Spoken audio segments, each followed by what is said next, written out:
ساری دنیا اب خدا کی طرف جھک جائے، کیا پھر یہ تیسری جنگ عظیم سے بچ سکتے ہیں؟ تیسری جنگ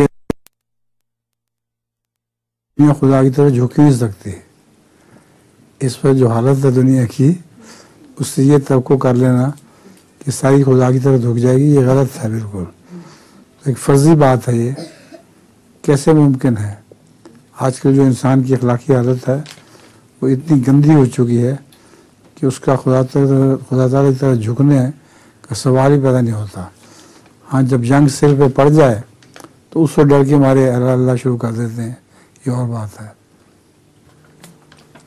قرآن کریم میں لکھا ہوا ہے کہ اگر کوئی انسان گھیرے میں آ جائے، کشتی طوفان آ جائے، اس کو سب اللہ اللہ شروع کر دیتے ہیں، وہ اور بات ہے. جب خشکی پہ چلے جائیں آرام پہ تو پھر بھول جاتے ہیں.